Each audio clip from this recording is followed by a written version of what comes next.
Une ville, un pays sous le choc 24 heures après la fusillade meurtrière. Une minute de silence a été observée ce midi en hommage aux victimes de la tuerie de la Grande Place de Liège. On retrouve sur place Sandra Boulanger pour BFM TV. Sandra, le bilan a été revu. 3 personnes ont été tuées lors de la fusillade, une autre près de son domicile. Et l'émotion ce midi est toujours très forte.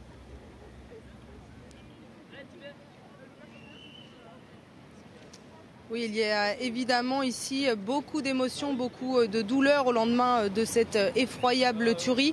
Depuis ce matin, de très nombreux habitants de la ville et parmi eux beaucoup de jeunes viennent se recueillir. Ils ont déposé des fleurs, des bougies. Les jeunes portent au poignet un bracelet blanc ou noir à la mémoire des victimes. Et autour de ces fleurs et de ces bougies, il y a des panneaux et notamment un grand panneau sur lequel il y a marqué pourquoi. Parce qu'il y a évidemment de la douleur mais aussi beaucoup d'incompréhension. Nous sommes stupéfaits, nous a dit un avocat qui travaille dans le palais de justice qui se trouve seulement à quelques dizaines de mètres d'ici. On sait que des minutes de silence ont été respectées ce matin dans plusieurs établissements scolaires de la ville ainsi qu'au Parlement wallon. Le monde du sport va également s'associer à ce recueillement national. L'équipe de football du Sporting d'Anderlecht qui reçoit ce soir Moscou dans le cadre de l'Europa League va porter des brassards noirs et l'équipe de la ville, le Standard de Liège, fera de même demain soir sur le terrain de Copenhague.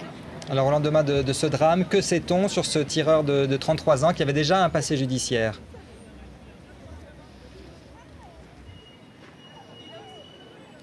Oui, on savait déjà qu'il était connu des services de police pour des faits de détention d'armes, de stupéfiants et de mœurs. On savait également qu'il était convoqué hier par la police, mais on ne savait pas pourquoi. Dorénavant, on le sait, il était convoqué pour une affaire de mœurs. D'après le journal Le Soir, il était accusé d'attouchement. Le tireur, en tout cas, ne pourra pas s'expliquer sur les raisons de son acte fou, car il a mis fin à ses jours. Écoutez à ce sujet les précisions de la procureure.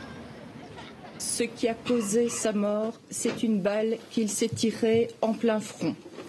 Au même moment, vous le savez, il avait jeté 3 grenades vers les abris de bus et au même moment, il y a la 4e grenade qui a explosé à côté de lui.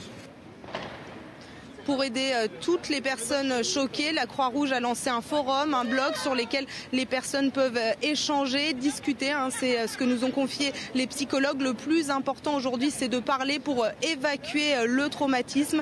Une marche blanche est normalement prévue vendredi ou samedi. Une marche blanche qui a été appelée par les personnes qui sont sur le groupe Facebook de soutien aux victimes de cette tuerie. Sandra Boulanger en direct de Liège en Belgique.